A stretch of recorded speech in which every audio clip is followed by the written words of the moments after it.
السلام علیکم۔ جی وعلیکم السلام۔ آپ خیریت سے ہیں جی؟ جی سر اللہ کا شکر ہے، میں خیریت سے ہوں۔ مجھے آج آپ سے ایک سوال پوچھنا ہے، وہ یہ ہے کہ حلالہ کیا ہے؟ یعنی حلالے کی شرعی حیثیت کیا ہے؟ کیا یہ جائز ہے؟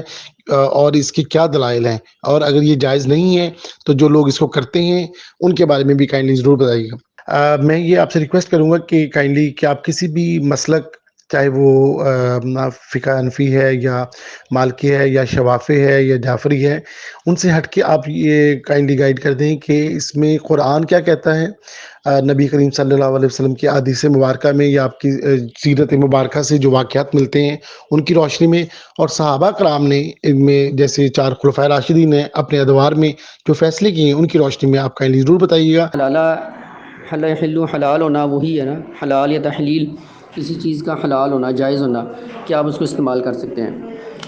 تو اس میں پھر وہی باتیں آ جاتی ہیں کہ اگر کسی بندے نے اپنی بیگم کو طلاق دے دی ہے، ٹھیک ہے، اور چھوڑ دیا ہے، اور اس کی بیگم نے کہیں اور نکاح کر لیا اور وہ بندہ مر گیا، یا اس بندے نے طلاق دے دی کسی بھی صورت میں، 2 سال بعد، 4 سال بعد، 10 سال بعد، پھر یہ دونوں میاں بیوی رجوع کرنا چاہتے ہیں تو رجوع کر سکتے ہیں، یعنی کہ اس کے لیے اب یہ حلال ہو گئی ہے، ٹھیک ہے۔ اور یہ صورتیں اصل میں بہت کم پیش آتی ہیں۔ ایک تو میں نے خود دیکھی ہے، معاشرے میں ایسا ہو جاتا ہے کہ ایک خاوند نے بیوی کو طلاق دے دی تھی اور گورنمنٹ کی طرف سے 3 طلاقیں اس کو ہو گئی تھیں، جیسے کہ میں نے مینشن کیا ہوا ہے۔ ہماری گورنمنٹ بھی ایسے ہی کرتی ہے کہ ہر مہینے نوٹیفکیشن بھیج دیتی ہے اور طلاق مغلظہ قرار دے کر میاں بیوی کو جدا کروا دیتی ہے۔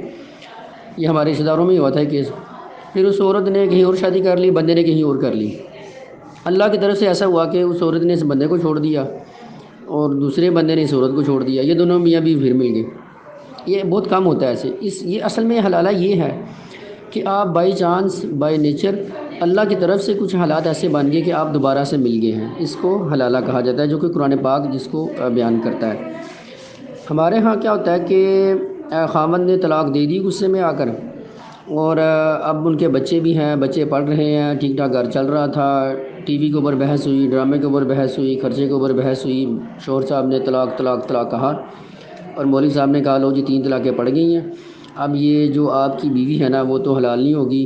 اور ہمارے ہاں چونکہ فقہ حنفی چلتی ہے تو وہ کہتے ہیں جی کہ ہمارے امام کے نزدیک تو یہ ہو گیا کہ اب طلاق ہو گئی ہے، اب اگر آپ یہ کرنا چاہتے ہیں تو اس کو حلالہ کروانا پڑے گا۔ اچھا، پھر وہ کیا کرتے ہیں جی کہ ایک بندہ لیتے ہیں یا خریدتے ہیں، جو بھی کرتے ہیں، اس کو کہتے ہیں بھائی ان کا گھر بچانے کے لیے تم اس عورت سے نکاح کرو، مگر نیت یہ کرو کہ ان کا گھر میں نے بچانا ہے، تو اس صورت میں تم نہ بعد میں اس کو طلاق دے دینا۔ وہ پھر نکاح کر لیتا ہے اور بعد میں اس کو طلاق دے دیتا ہے۔ تو یہ دیکھیں ایک ایسی صورت بنا دیتے ہیں یہ لوگ خود ہی، حالانکہ اس کا فلسفہ بالکل نکاح کی طرح ہے کہ ایسی غصے والی طلاق ہوتی نہیں ہے، اس میں بہت سی حدیثیں ہیں، اور ایک دفعہ کی جو 3 طلاقیں ہیں وہ بھی ایک ہی شمار ہوتی، اس میں بھی بہت سی احادیث ہیں، مگر چونکہ ہم سیاسی اور مذہبی طور پر وہ انتہا پسند لوگ ہوتے ہیں تو ہم ایک ہی مسلک کو فالو کرتے ہیں، جیسے ایک ہی سیاسی جماعت کو کرتے ہیں بغیر اندھوں کی تقلید۔ یہ چاہے کچھ لوگ غصہ کر جاتے ہیں مگر یہ ہمارے لوگوں کے اندر موجود ہے کہ جو شریعت نے آسانی دی ہے اب اس کو فالو کریں، اس کو بھی فالو نہیں کرنے دیتے۔ علماء کہتے ہیں نہیں جی یہ آسانی کی طرف نہ جائیں، بلکہ آپ اپنے مسلک میں رہیں، چاہے آپ کا گھر برباد ہوتا ہے، جو مرضی ہو جائے، آپ نے نہیں جانا ادھر۔ تو حلالے کا یہ جو کنسپٹ ہے نا یہ احناف میں موجود ہے، مگر وہ بھی یہ کہتے ہیں کہ جو بندہ حلالہ کر رہا ہے اس کے ذہن میں یہ ہو کہ وہ اس کا گھر بچا رہا ہے، ٹھیک ہے، یہ ایک صورت ہے۔ پھر کچھ لوگ کہتے ہیں اگر آپ نے اس کا ٹائم فکس کر لیا ہے تو یہ تو نکاح متع کی طرح ہو گیا نا۔ نکاح متع میں بھی ٹائم فکس کیا جاتا ہے کہ 2 دن کے لیے، 10 دن کے لیے، یا 1 مہینے کے لیے، 2 مہینے کے لیے نکاح کر رہا ہوں، یا 10 گھنٹے کے لیے کر رہا ہوں، تو اس میں بھی آپ ٹائم فکس کر رہے ہیں۔ پھر آگے سے حنفی علماء کہتے ہیں نہیں جی اس میں یہ دیکھیں جی کہ اس کے پس پردہ جو حقائق ہیں وہ یہ ہے کہ ہم نے کسی کی فیملی بچانی ہے، اور متع میں فیملی بچانے کا تصور نہیں ہوتا، صرف جسٹ وہ کرتے ہیں کہ وہ وطی کرتے ہیں، جمع کرتے ہیں اور چھوڑ دیتے ہیں، ویسی صورت جائز نہیں ہے۔ تو اس میں بھی پھر جو حنفی علماء ہیں وہ یہ کہتے ہیں کہ جو حلالہ کرنے والا بندہ ہے نا اس کے ذہن میں بھی یہ شہوت، صرف مباشرت، جسٹ جسے آپ کہتے ہیں کہ مزہ لینا وہ نہ ہو تو پھر جائز ہوگا۔ اب یہ چیزیں کون چیک کرے سر، آپ خود ہی دیکھیں کہ کتنا ان کے گمبھیر بنا دیے ان لوگوں نے۔ تو پھر وہ دوسرے جو مسلک والے ہیں، اہل حدیث وغیرہ ہے جو دوسرے، وہ کہتے ہیں جی کہ حلالہ کرنے اور کروانے والے پر اللہ کی لعنت ہے اور اس کے رسول کی لعنت ہے۔ یہ بہت سی حدیثیں بھی ہیں کہ جس نے جان بوجھ کر ایسے کیا تو اس پر اللہ کی لعنت ہے۔ تو اصل میں حلالے کا جو کنسپٹ ہے نا وہ جو میں نے آپ کو پہلے بتایا کہ اللہ تعالیٰ کی طرف سے ہی ایسا ہو جائے، اور پہلے تو یہ چانس ہی بہت کم بنتا ہے کہ آپ نے ایک عورت کو ایک دفعہ طلاق دی، پھر اس سے نکاح ہوا، دوبارہ زندگی میں چانس ملا، آپ نے پھر اس سے نکاح کیا، پھر طلاق دے دی، پھر 3 طلاقیں ہو گئیں۔ اچھا پھر بھی وہ سوچ رہے ہیں کہ ہم کاش مل جائیں، تو اس کا خاوند مر گیا، اس نے پھر اس سے رجوع کر لیا۔ یہ اصل میں ایک طریقہ ہے۔ باقی اگر طلاق کو نافذ ہی نہ کیا جائے، جیسے کہ ہمارے ہاں غصے میں لوگ کرتے ہیں، ابھی بھی میرے سامنے کیس آیا ہوا تھا، لوگ مجھ سے پوچھتے رہتے ہیں، پہلے بھی بہت زیادہ آتے رہتے ہیں جی کہ ہم نے غصے میں کر دیا ہے۔ ایک میاں بیوی ڈرامے کے اوپر لڑ پڑے اور اس نے 3 طلاقیں دے دی۔ تو اسی طرح ایک اور فیملی تھی، وہ میرے پاس آئی تو ان کی بھی گھریلو کو لڑائی تھی۔ اسی طرح یہ رمضان میں ایک مسئلہ آیا کہ ایک بندہ وہ کوئی مزدور ٹائپ بھی تھا، تو اس نے بھی چھوٹے سے 4-5 بچے تھے اس کے، تو وہ گھر میں لڑا تو اس نے 3 طلاقیں دے دی۔ بڑی مشکل سے اس کو گائیڈ کیا کہ بھائی یہ ایک ہی ہے، اسی طریقے سے اطلاق والی بات ہوتی نہیں ہے، آپ چاہے ریکارڈنگ کریں جو مرضی کریں، یہ تو ہوش و حواس میں ہوتی ہے۔ آپ اب ہوش میں ہے نا، آپ بتائیں آپ کی بیوی 2 نمبر ہے، کہتا نہیں آپ اس کے ساتھ رہ سکتے ہیں، جی میں رہ سکتا ہوں، تو پھر کیوں کیا جی؟ وہ بس جی وہ جلد بازی میں ہو گیا، غصہ بڑھایا ہوا تھا، تو میں نے اس کو تھپڑ لگایا اور کہا کہ تم یہ فارغ ہو، میں نے تمہیں طلاق دے دی ہے، 3 دفعہ میں نے بول دیا، ریکارڈنگ بھی اس نے سنائی۔ تو میں نے کہا بھائی اب آپ ہوش میں آئے ہو نا، اب بتاؤ اس کے ساتھ زندگی گزار سکتے ہو؟ جی گزار سکتا ہوں، بچے ذلیل ہو جائیں گے یہ وہ۔ پھر اس کو باقاعدہ فتویٰ لا کر دیا گیا، فتویٰ لا کر دیا، اس کے اوپر سائن کروائے اور اس عورت کو بھی سمجھایا کہ تمہیں طلاق نہیں ہوئی ہے۔ یعنی کہ معاشرے میں یہ حالات ہیں۔ اور پھر جب آپ اس کو عام کر دیتے ہیں نا، اس کو حلالے کو، تو پھر آپ نے اس طرح کے بندے کرائے پہ رکھے ہوتے ہیں جو کہ اس بات پر ایگری ہو جاتے ہیں جی اب آپ کو سزا ملے گی۔ پھر عورتیں شور ڈالتی ہیں جی کہ طلاق مرد نے دی ہے، سزا ہمیں بھگتنی پڑے گی۔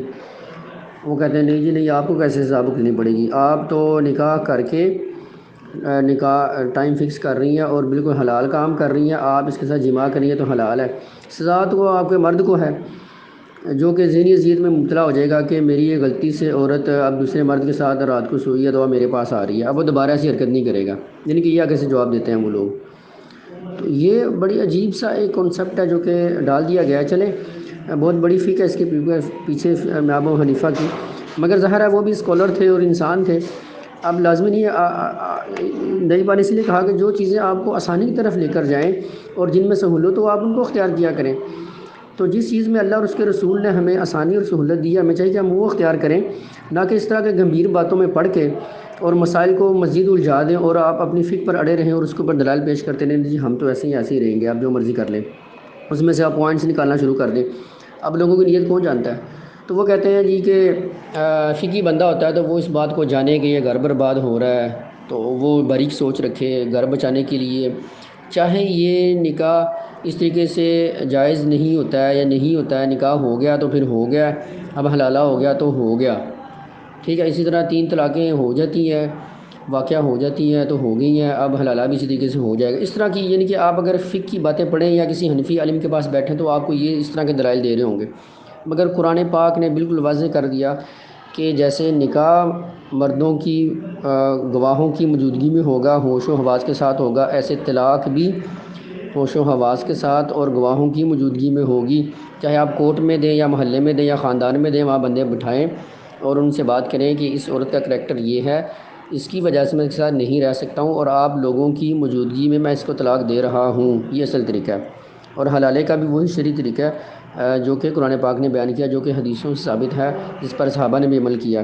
بعد میں فقہا کی آگے جی وہ معاشرہ چینج ہو گیا ہے جی، اب گھر بچانے ہیں، یہ کرنا ہے وہ کرنا ہے، تو لوگ جلد باز ہو گئے ہیں جی، جلدی 3 طلاقیں دے دیتے ہیں جی، اب لوگوں کو کون سمجھائے جی؟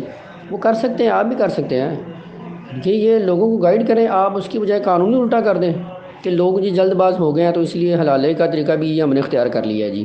نہیں، ایسی بات نہیں ہے، وہی قانون دے گا قرآن پاک کا جو ہے۔ اللہ تعالیٰ جزائے خیر دے، آپ کو بہت شکریہ۔ اگر مزید اس میں کوئی کوشچن پوچھنا ہوگا تو آپ پوچھ لیجیے گا۔ السلام علیکم، پوچھ لیجیے گا۔ بہت آسان لفظوں میں جواب دے دیا۔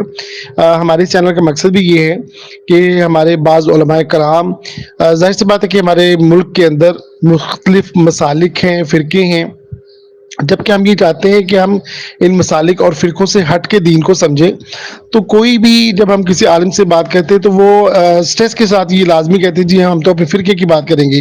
تو آپ سے یہ گزارش کی گئی کہ آپ ہمیں دین کے بارے میں بتائیں، اور اس میں یہ بھی ہم نے اسی لیے اہتمام کیا ہے کہ لوگوں کی آسانی کے لیے ہم نے اس چینل کو شروع کیا تاکہ وہ اپنے مشکل سوالات کو آپ سے سمجھ سکے اور آپ سے پوچھ سکے۔